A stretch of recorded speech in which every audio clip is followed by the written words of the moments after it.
Hello everyone, this is Diksha Rathore and welcome back to my channel. So friends, इसमें हम discuss करेंगे pedagogy से question जो बहुत इंपॉर्टेंट है आपके सभी टेट एग्ज़ाम के लिए। तो आप सभी से रिक्वेस्ट है, प्लीज़ वीडियो को लाइक एंड शेयर कर दीजिए और चैनल को सब्सक्राइब कर लीजिए। शुरू कर लेते हैं आज के इस क्लास को। आज की इस क्लास का सबसे पहला जो क्वेश्चन है वो आपके आगे ये है, तो अच्छे से क्वेश्चन को पढ़िए देन इसका आंसर कीजिए। क्वेश्चन है, शब्द शिक्षा शास्त्र का अर्थ है। देखिए, पैडागोजी का अर्थ आपको बताना है। बच्चा मार्गदर्शन करने के लिए, बच्चा नेतृत्व करने के लिए, बच्चे को शिक्षित करने के लिए या बच्चे को समझने के लिए। तो शिक्षा शास्त्र का मीनिंग क्या होता है तो वो आपको बताना है। तो इसका जो सही आंसर हो जाएगा डियर, देखिए पैडागोजी का मेन मोटिव ये होता है कि बच्चा जो है, बच्चे को किस तरह से नेतृत्व किया जाए। ठीक है, बच्चे का किस तरह से नेतृत्व किया जाए। तो शिक्षा शास्त्र का अर्थ है बच्चा नेतृत्व करने के लिए। तो बी आंसर जो है यहाँ पर हमारा सही है। और कितने क्वेश्चन आपके सही होंगे डियर वो कमेंट में ज़रूर बताइएगा। शिक्षा शास्त्र का अध्ययन है शिक्षा, मार्गदर्शक छात्र, शिक्षण प्रक्रिया या शिक्षण विधियाँ। तो शिक्षा शास्त्र का अध्ययन जो है वो है शिक्षण विधियाँ। ठीक है डियर, डी आंसर जो है यहाँ हमारा सही है। निम्नलिखित में से कौन सा बच्चे के शारीरिक विकास को दर्शाता है। ऑप्शन है नकारात्मक, मात्रात्मक, गुणात्मक या सकारात्मक। तो देखिए, बच्चे के शारीरिक विकास को दर्शाता है तो वो है क्वांटिटेटिव। ठीक है, बी आंसर जो है यहाँ पर हमारा सही है। नेक्स्ट है, बच्चे की वृद्धि और विकास का अध्ययन करने के लिए सबसे अच्छा तरीका है ग्रोथ एंड डेवलपमेंट का। जो अगर हमें अध्ययन करना है तो उसके लिए सबसे अच्छा बेहतर तरीका बताना है मनोविश्लेषणात्मक विधि, तुलनात्मक विधि, विकासात्मक विधि या सांख्यिकी विधि। तो इसके लिए सबसे बेस्ट जो है वो है विकासात्मक विधि। क्लियर, सी आंसर सही है।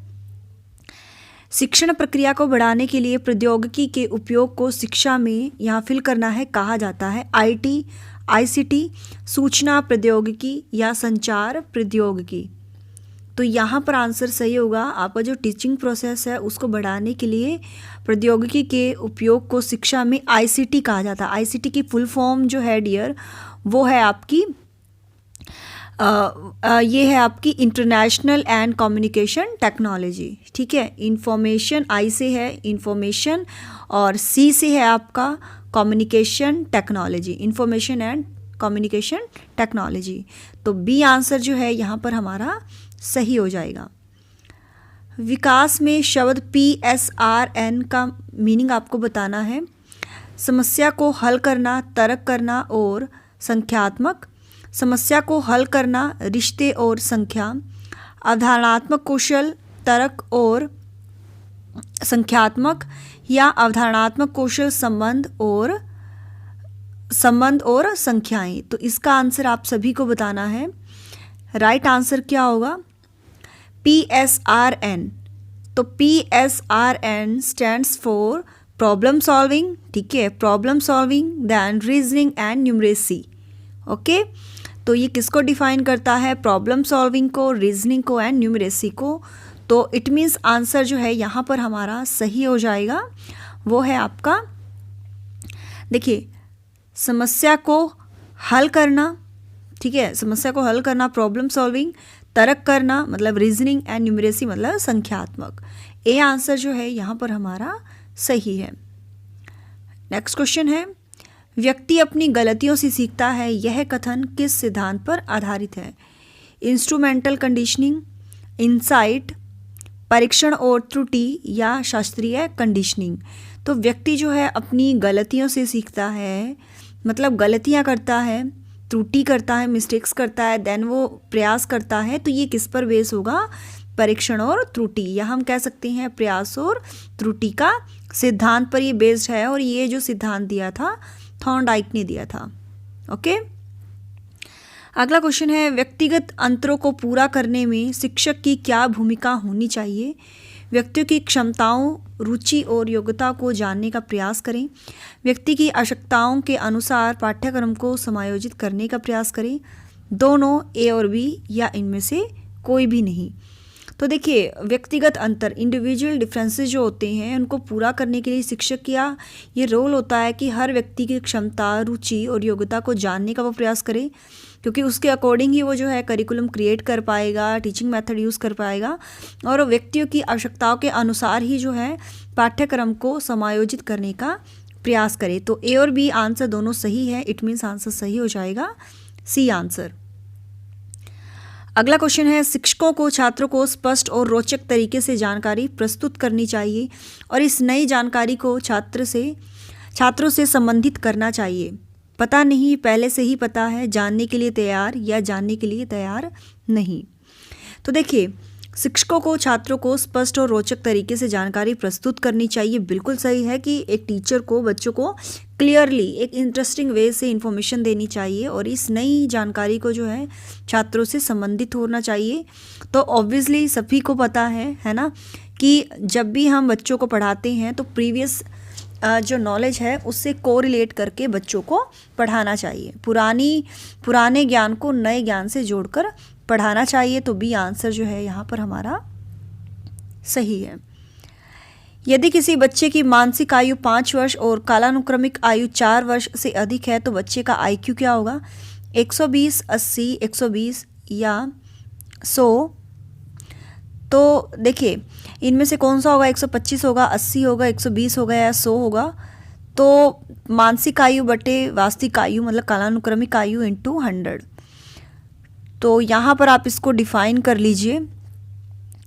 तो 25 पंजे 125, तो ये हमारा IQ निकल कर आएगा। तो यहाँ पर जिन्होंने आंसर दिया है 125, तो IQ निकालने का फॉर्मूला क्या है? मानसिक आयु बटे वास्तविक आयु, या हम कह सकते हैं कालानुक्रमिक आयु इंटू 100। तो 5/4 गुना 100, तो इसको ऐसे मल्टीप्लाई करके निकाल सकते हो आप। IQ 125 निकल कर आ गया, तो ए आंसर जो है हमारा सही है। निम्नलिखित में से कौन सा कथन सत्य नहीं है?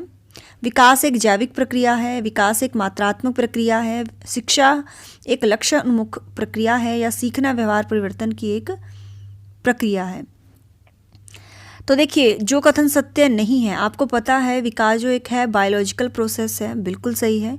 शिक्षा उन्मुख प्रक्रिया है और व्यवहार में परिवर्तन जो आते हैं वो सीखने के थ्रू आते हैं, तीनों सही हैं। लेकिन विकास जो है मात्रात्मक प्रक्रिया है, ये सही नहीं है, क्योंकि ये मात्रात्मक भी है और गुणात्मक भी है। ठीक है, तो बी आंसर जो है, जो सत्य नहीं है, वो है बी आंसर। निम्नलिखित में से कौन सा स्कॉलास्टिक डोमेन में फॉर्मेटिव असेसमेंट के लिए उपकरण नहीं है? बातचीत कौशल, बहुविकल्पीय प्रश्न, प्रोजेक्ट्स या मौखिक प्रश्न। तो फॉर्मेटिव असेसमेंट के लिए उपकरण जो नहीं है वो क्या नहीं है? देखिए, बातचीत हम जब करते हैं ये भी इसमें इंक्लूड होता है। बहुविकल्पीय, ऑब्जेक्टिव या मौखिक प्रश्न, ओरल क्वेश्चन, ये तो होते हैं, लेकिन प्रोजेक्ट्स इंक्लूड इसमें नहीं है। तो आंसर सही हो जाएगा सी आंसर। जॉन डीवी के अनुसार स्कूल एक डैश संस्थान है और शिक्षा एक डैश प्रक्रिया, सामाजिक सामाजिक, सामाजिक दार्शनिक, दार्शनिक दार्शनिक या पर्यावरण मनोवैज्ञानिक। तो देखिए, जॉन डीवी के अनुसार स्कूल एक जो है सोशल संस्थान है, सोशल इंस्टीट्यूट है और शिक्षा एक सामाजिक प्रक्रिया है। तो यहाँ पर जिन्होंने आंसर ए दिया है उनका बिल्कुल सही है। विशेष शिक्षा संबंधित है, प्रतिभावान छात्रों के लिए शैक्षिक, विकलांगों के लिए शैक्षिक कार्यक्रम, शिक्षक के लिए प्रशिक्षण कार्यक्रम या मंदबुद्धि के लिए। तो बताइए इसका सही आंसर क्या होगा? विशेष शिक्षा। और आप सभी से रिक्वेस्ट है डियर, प्लीज़ वीडियो को ज़्यादा से ज़्यादा लाइक करें और शेयर करें, और जिन्होंने चैनल को सब्सक्राइब नहीं किया है चैनल को सब्सक्राइब कर लें। तो विशेष शिक्षा संबंधित है विकलांगों के लिए शैक्षिक कार्यक्रम, तो बी आंसर हमारा सही है। बहुविकल्पीय प्रश्नों के मामले में निम्नलिखित में से कौन सा कथन सही नहीं है? यहाँ तक कि एक अनुभवहीन शिक्षक आसानी से प्रश्न तैयार कर सकता है, सभी विकल्प प्रशंसनीय प्रतीत होते हैं, कंप्यूटर द्वारा त्रुटि मुक्त और त्वरित मूल्यांकन संभव है, या विकल्पों में से केवल एक ही सही है। तो देखिए बहुविकल्पीय प्रश्न जो ऑब्जेक्टिव प्रश्न होते हैं उसके मामले में जो कथन सही नहीं है वो है कि यहाँ तक एक अनुभवहीन जिसको एक्सपीरियंस भी नहीं है वो शिक्षक आसानी से प्रश्न तैयार कर सकता है, बिल्कुल गलत है। ओके, तो ए आंसर जो है यहाँ पर हमारा सही होगा, जो सही नहीं है। क्लियर। जॉन डीवी के अनुसार स्कूलों को छात्रों के लिए तैयार करना चाहिए। ऑप्शन है अनुसंधान, भावी जीवन, वर्तमान जीवन या उद्यमिता। तो जॉन डीवी कहते हैं कि स्कूलों को जो है छात्रों के लिए इस तरह से तैयार करना है ताकि मतलब उनका जो ज्ञान है वो प्रेजेंट में जो चल रहा है वास्तविक जीवन से जुड़ा हुआ हो। ठीक है, तो स्कूलों को छात्रों के लिए वर्तमान जीवन के अकॉर्डिंग, मतलब संसार में अभी क्या चल रहा है रियलिटी, तो उससे बेस्ड होना चाहिए स्कूल का इन्वायरमेंट, तो वर्तमान जीवन से संबंधित होना चाहिए। सी आंसर जो है यहाँ पर हमारा सही है। किस प्रकार का मूल्यांकन सीखने वालों की कमियों और कठिनाइयों को पहचानता है?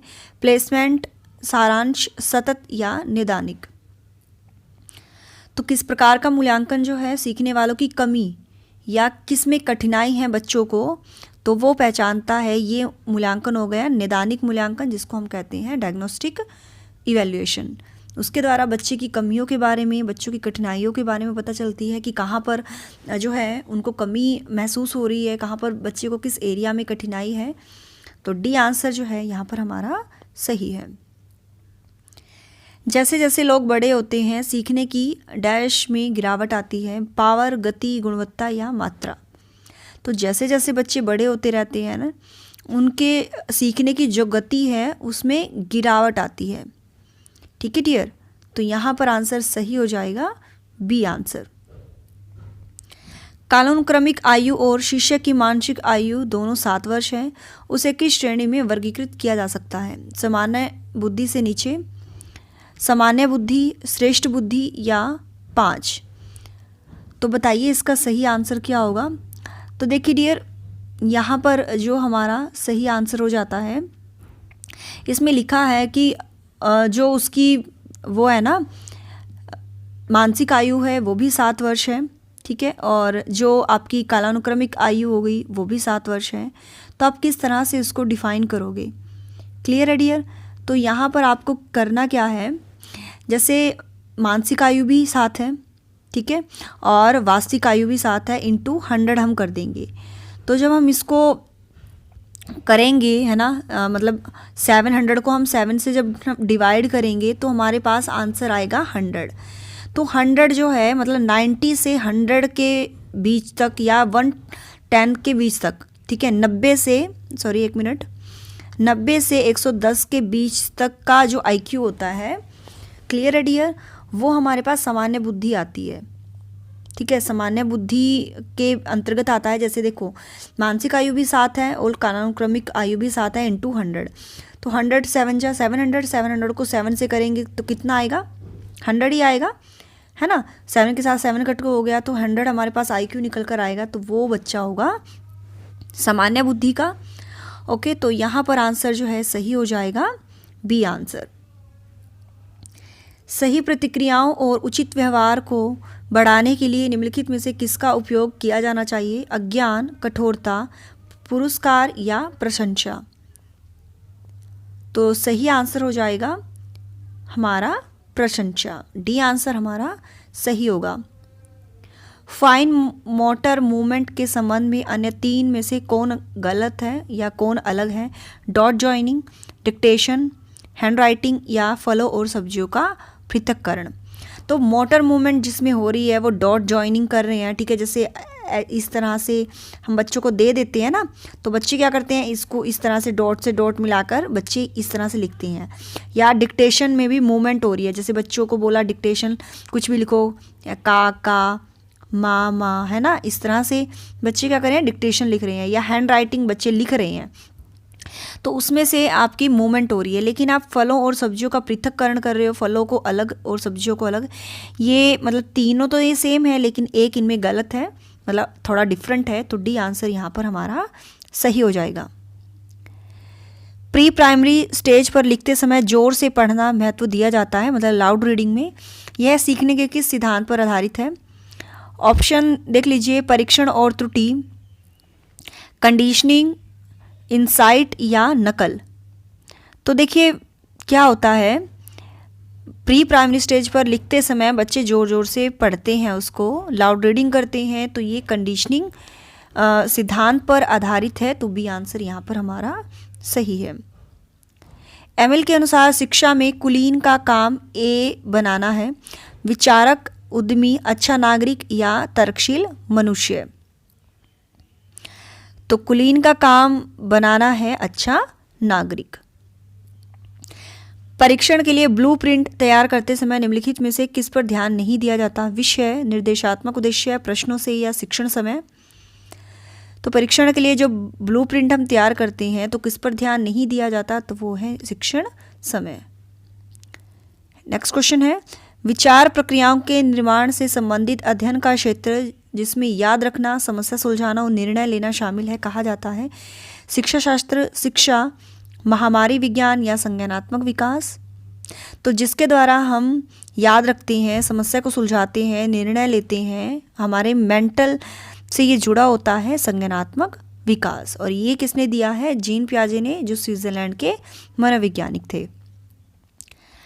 मानस शास्त्र एक है, तो मानस नहीं आएगा, मानव आएगा। मानव शास्त्र एक है, आत्मा का विज्ञान, मन का विज्ञान, चेतना का विज्ञान या व्यवहार का विज्ञान।